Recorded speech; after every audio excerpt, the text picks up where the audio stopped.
The Signal Oil Program, The Whistler.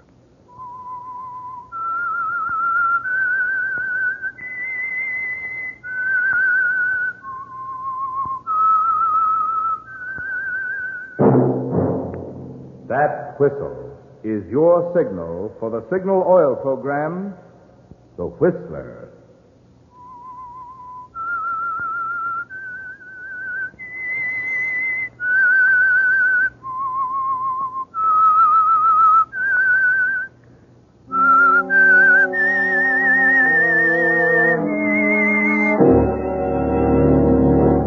I am the Whistler, and I know many things, for I walk by night. I know many strange tales hidden in the hearts of men and women who have stepped into the shadows. Yes, I know the nameless terrors of which they dare not speak. Yes, friends, it's time for the Signal Oil Program, The Whistler. Rated by independent research, the most popular West Coast program in radio history. And Signal gasoline is tops, too. Tops in quality. It takes extra quality, you know, to give you extra mileage. And Signal is the famous Go Farther gasoline. So look for the Signal circle sign in yellow and black that identifies friendly dealer-owned Signal stations from Canada to Mexico. And now the Whistler's strange story. The Back Door.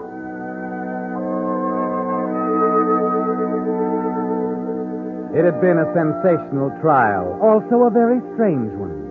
If the men in the press room agreed on nothing else, they were unanimous in the opinion that the case of the people versus Edward Crane was the most amazing courtroom drama Hartley County had ever seen. The mere fact that now, after 51 days in court, after 16 hours of waiting for the jury to bring in the verdict, these men in the press room were still fascinated, still discussing the pros and cons. That was testimony enough. Okay, but I tell you what, I got a feeling. Yeah, what? Edward Crane's going to lose this case. Well, make yourself some dough. You're betting 8-5 he gets himself acquitted. I know my hunch sounds crazy, but the whole thing was crazy from the first. Edward Crane, the biggest criminal lawyer in the business, hooked on a murder charge. And on top of that, acting as his own defense. Yeah, that part don't make sense, does it? Nah, it never did. No, but that doesn't mean they were convicting. Plenty of guys who work in the street today only because Crane pulled a rabbit out of the hat at the right time. There weren't any rabbits in this one, Ward. Funny, but it almost looked as if the guy weren't trying. As if he wanted to be convicted.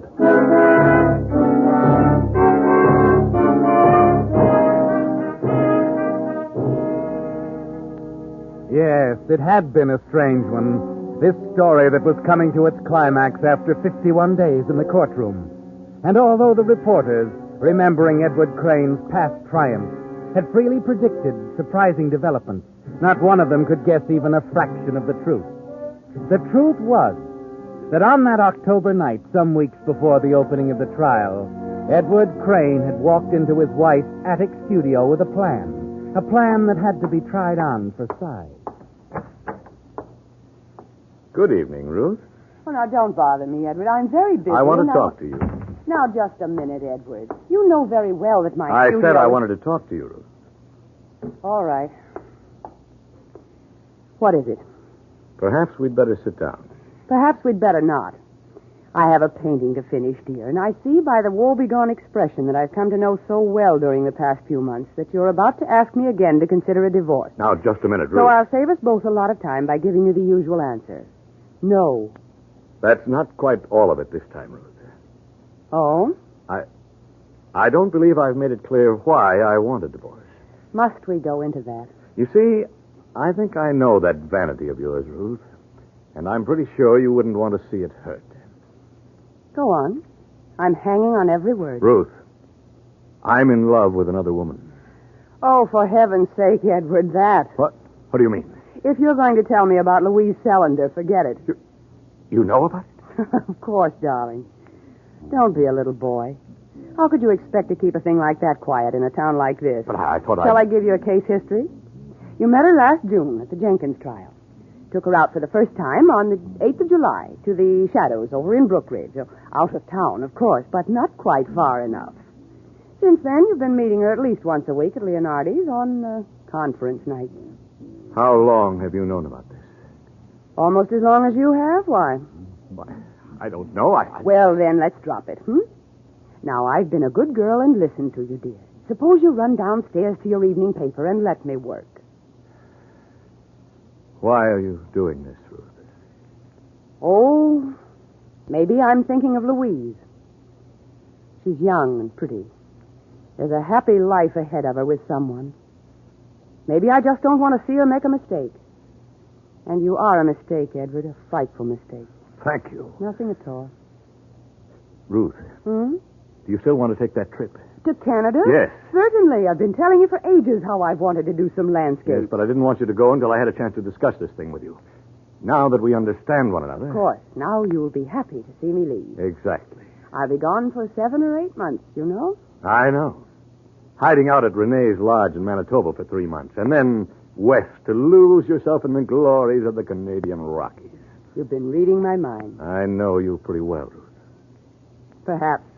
But you know Louise as well, Edward. She's apt to change her mind.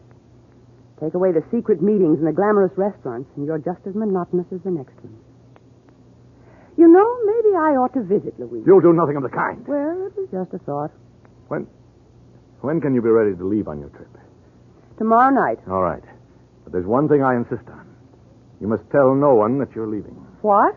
Well, that's the most ridiculous thing I've ever heard of. Why, I'll have to cancel all my appointments. I'm addressing the Arts Center. I'm sorry, but I have a very good reason for insisting. Well, that's very strange. Why? Well, I'm afraid people might misinterpret the reason for your going.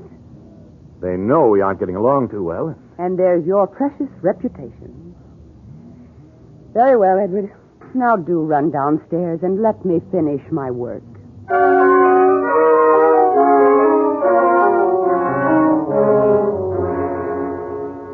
Yes, Edward, you tried the plan for size, and it fits. And somehow you're relieved. Your experience as a trial lawyer has made you a master at talking of one thing and thinking of another. And at the moment you were proposing Ruth's trip to Canada, your mind was on something else. Somewhere in the huge, imposing edifice known as criminal law, big and terrifying from the front, but with back doors here and there open to escape. One back door, one loophole in particular, that will allow you to murder your wife and go free. On the night after Ruth leaves for Canada, you decide it's time to call Louise to set her mind at rest. I can't help it, Edward. I love you so. We simply have to be patient, dear. It isn't easy. You know that. Of course. But I'm going to take care of it, Louise. There's a way out? Just trust me, that's all. No matter what happens. Oh, I do trust you. But I don't understand, Edward. I thought... Now, please, don't worry anymore, Louise. Just leave everything to me.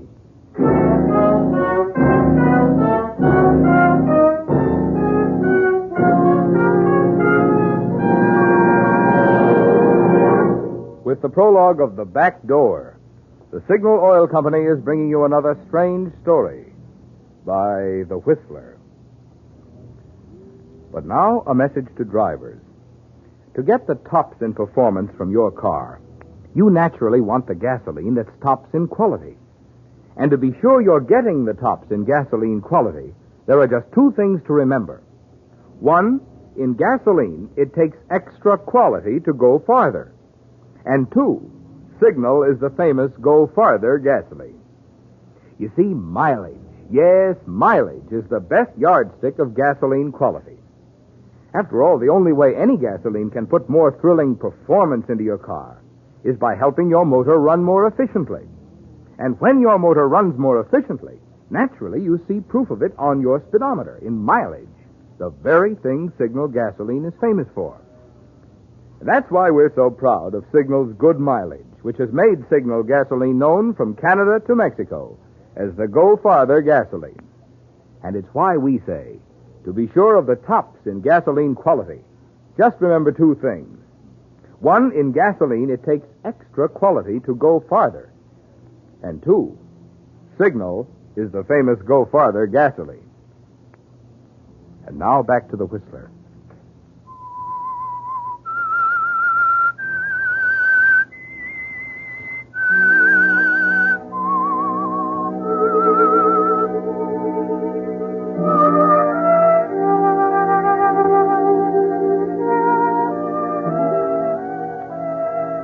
So you've made up your mind, Edward, and murder is the only answer.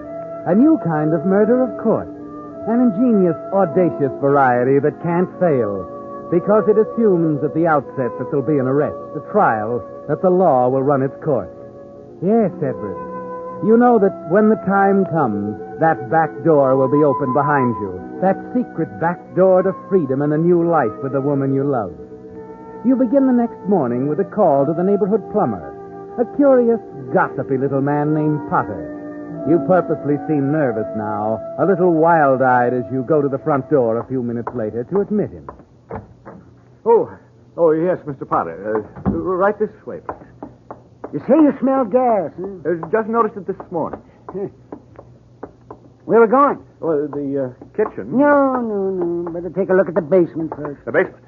Well, sure. Why not? No, not the basement. I think it's in the kitchen. Oh, well, okay. We'll check it after I look at the pipes downstairs. I tell you, What's happened to you, anyway? Nothing. It's nothing at all. You look so pale. You're all covered with ashes. Oh, I was down at the furnace, burning some old rubbish. Looks like you were inside it. I needed a little cleaning. How come? Your wife just had me cleaned a week ago. Oh, say, by the way, Mr. Crane, where is the missus? Oh, well, Mrs. Crane is off on a long trip. She left the other night. Oh. Well, are we going downstairs now? No, I'd rather not. Might be dangerous, Mr. Crane. I said we're not going into the cellar. Is that clear? Well, I don't know. Maybe. Maybe not. Yeah, come on. I'll look at the kitchen stove.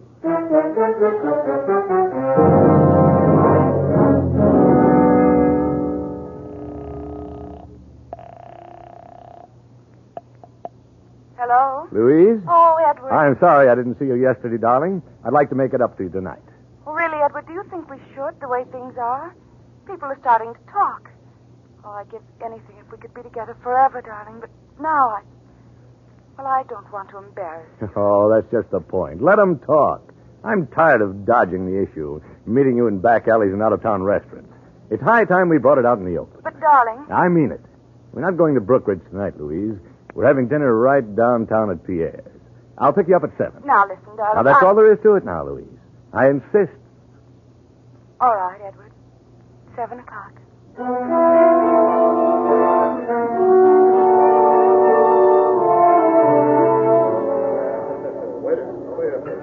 Well, what's the matter, darling? I don't know. You haven't touched your steak. I guess I'm not hungry. Is that the only reason? Look at them, Edward.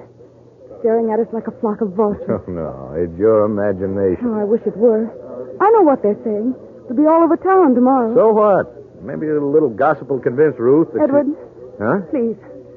I don't want to talk about Ruth. I don't want to hear her name again, ever. Oh, I'm sorry, Louise. So am I. Come on, now, let's go. But, Louise... Don't you see, darling, I can't stand this another minute. I'm sorry, Edward. All right, Louise. Let's go.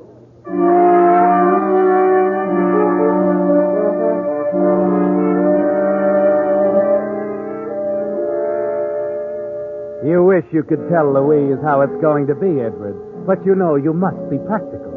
There's only one time for that, after it's over. After the hue and the cry and the drama of the trial and the retreat through the back door. So you take her arm now as the two of you leave the restaurant. Note with satisfaction the smug faces, the staring eyes, the heads together over tables in the far corners of the room. You don't have to hear to know what they're saying. It's moving now, Edward. A last glance at Henry, the bartender, tells you that even he's part of it, too. Yeah, that's him now. Sam Potter says Crane there has a case of jitters that make New Year's morning look like a sarsaparilla hangover. Oh? Well, maybe there's another reason. Look, Crane had been down in the cellar fussing with the furnace. Wait a minute, Bill. You mean that... Well, I don't know. Maybe his wife is away on a trip. Who knows?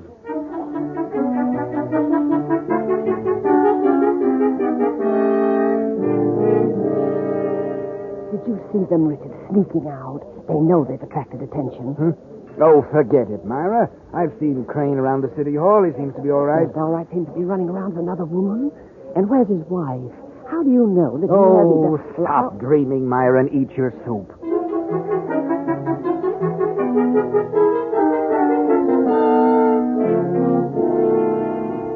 It's building solidly, isn't it, Edward? With each passing day, you can almost feel the wall of criticism and suspicion rising around you, closing in. Almost hear the words of your accusers, like the people at the art center. I can't understand Ruth Crane going away without telling us. Well, she promised to conduct a special lecture on landscapes. Do you suppose that something's happened to her? Happened? Like what? Oh, I don't know, but she's always been so reliable, so punctual with her appointments. It makes one wonder.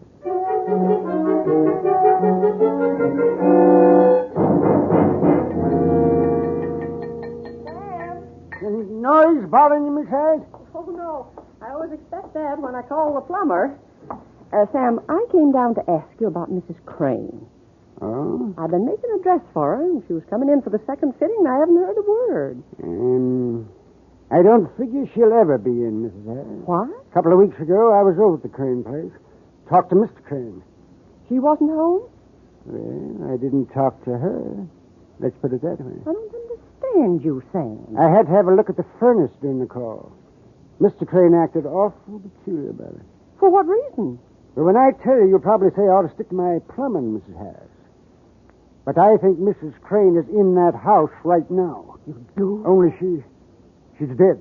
She's buried in the cellar someplace. Sam, you really believe that? I certainly do. Well, then there should be an investigation, a police investigation. Sam, I'm going to see about it right away.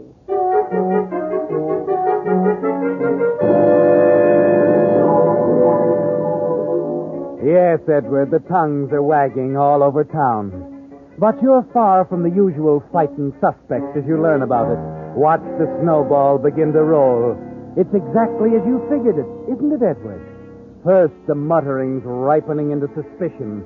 The 2 thriving weeks of suspicion finally materializing into something more concrete.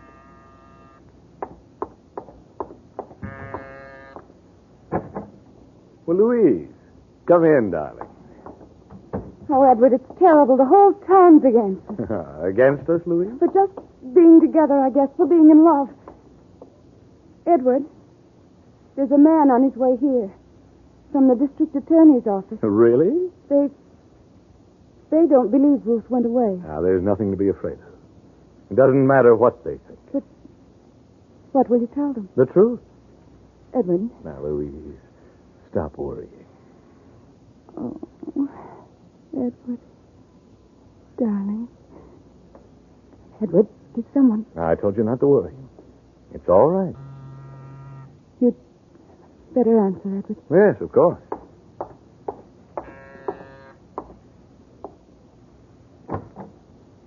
Oh. Hello, Bennett. Mr. Crane, this is an official call. I was sent over to have a look around. What's it all about? I'm sorry I can't discuss it with you.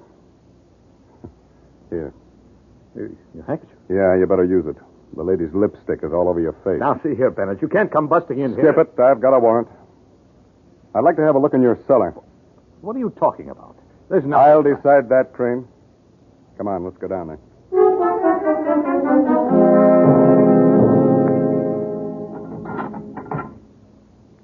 Well, just what are these? What? Why, they're buttons. They're from an old painter's smock. Your wife? Yes. You see, I cleaned up her studio just after she went away. Afterwards, I burned the rubbish in here. Uh-huh.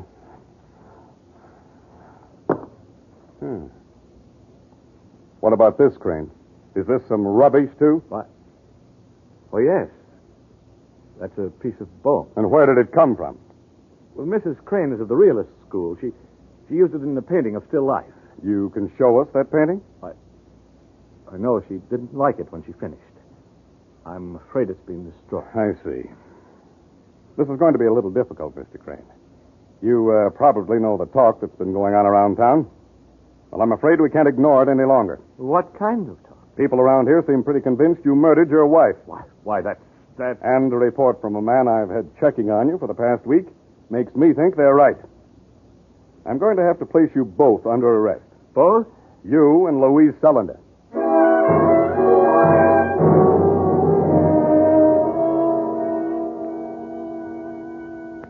And there it is, Edward, the final official accusation. The answer to the weeks of suspicion. The gossip and the weeks that follow move even more swiftly. From the indictment by the grand jury to the return of a true bill. The clamor for a quick trial, and the one startling announcement you make. The statement that stuns your colleagues. Brings one of them hurrying to your side. 5 minutes. Thanks. Well, hello, Waverly. Edward, what's it all about, this ridiculous decision to handle your own case? Can you think of a better criminal lawyer? But it's suicide. Look, we'd like to help you. I'll save you some time, Waverly. My mind's made up. I'm handling the defense myself. As a matter of fact, they're letting me talk to my co-defendant, Miss Sullender, in just a few minutes. So, if you'll excuse me. All right, Edward. Have it your way.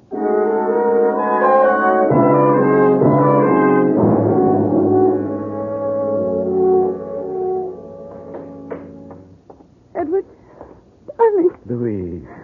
Edward, it's all so horrible. They're saying I was the reason you... What does that matter? I didn't kill Ruth. You believe that, don't you? Of course. Well, Louise, you're not certain, are you? Darling, all I know is that I love you terribly. It's going to be all right. Remember that. No matter what happens, it's going to be all right.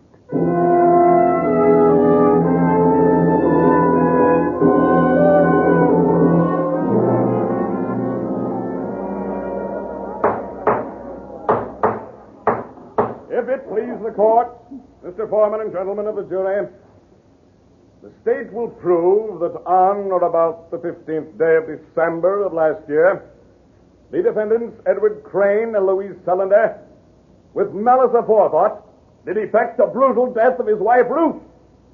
Our witnesses will establish beyond any... That's right. I was checking the plumbing. And Mr. Crane acted mighty peculiar the whole time I was there. Now, that's what started... She was supposed to come for a fitting. I never knew her to break an appointment. It wasn't like her at all. Yes, Mrs. Crane often gave lectures for us at the Art Center. She had one scheduled for early in January. And then I heard someone say... Objection! That's hearsay, Your Honor. Objection sustained. Proceed, Mr. Prosecutor. And my last words to you, ladies and gentlemen of the jury, the state has not proved anything. It's all conjecture, hearsay, lie. Order! Order! Another outburst and I'll clear the court. Now, Mr. Crane, will you conclude as quickly as possible?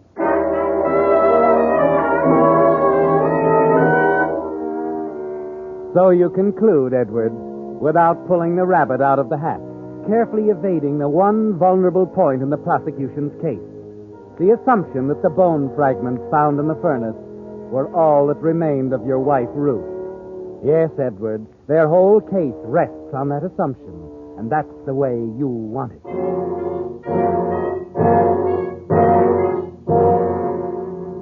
Ladies and gentlemen of the jury, have you reached a verdict? Yes, Your Honor. We find the defendants, Edward Crane and Louise Sullender, guilty on all counts. Oh, no! Bailiff, please. Will you ask the judge if I can have a few minutes with Miss Sullender in private? All right, Crane. I'll make the request. Edward, darling. You tried so hard to convince them. Easy, darling. Don't worry. It's going to be all right. But how can you... Not here. I've asked for a few minutes together. I'll tell you in the judge's chambers. But they can't go through with it, Louise. You'll see. They can't go through with it.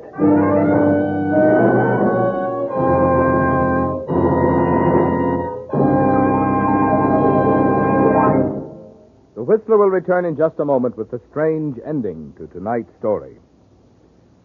Meantime, in the interest of public service, Signal Oil Company has asked me to bring you the words of the President of the United States on a subject of importance to every able-bodied man between the ages of 17 and 35. I quote President Truman. Today, the new National Guard gives every man an opportunity to give that personal service to his country and at the same time to advance himself. In National Guard units all over the country, thousands of veterans and other ambitious young men are finding the opportunity to study and learn the things that help them advance in their civilian jobs. They are finding the fellowship that is part and parcel of America. They are participating in a sports and recreation program that keeps them fit.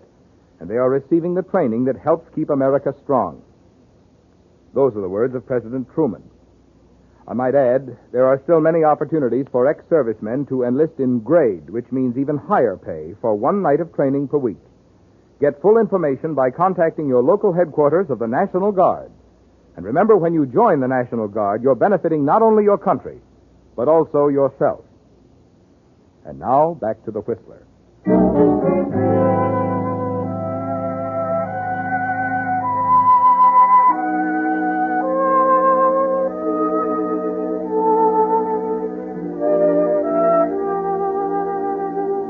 Yes, Edward, you've reached it at last. The back door. The loophole in the law that will let you and Louise be together. It's over now. All the planning, the long weeks of the trial, and the guilty verdict against you and Louise. You're trembling excitedly as the bailiff comes back to tell you that it's all right. That you can have 5 minutes together alone. You can tell her now, can't you, Edward? End her fright and grief with a simple explanation of your carefully conceived plan. You turn, take her in your arms as the bailiff withdraws from the room and the door closes. Edward. It's all right, Louise. She isn't dead. She isn't dead at all. What do you say? Don't you see? They've convicted us, legally. But Ruth's alive. She's in Canada. I sent her there myself. No, wait. Let me tell you the whole thing, Louise. It's to bring us together. She said she'd never give me a divorce, and she wouldn't have. But I got her to go away. I wanted them to convict us. I don't understand you, not at all. Look, Ruth's in the Canadian Rockies. She went there after spending 3 months at a lodge in Manitoba run by a man named Rene. I'm going to have Rene brought here. But, Edward, Don't you see? He'll swear she was alive after the time we were supposed to have killed her. With testimony like that, they'll be forced to set us free. And then I'll find Ruth and really get rid of her. That's what I've been working for all the time, dear. After once releasing us, they'd never try to connect us with her disappearance again. Edward, why didn't you tell me? I couldn't, my dear. It had to be this way. But it won't work. It can't. Why, of course it can. When my witness gets here, we'll have proof. You won't have a witness, Edward. You can't. Ruth came to see me the night she was leaving. I killed her, Edward. I killed her. So we could be together.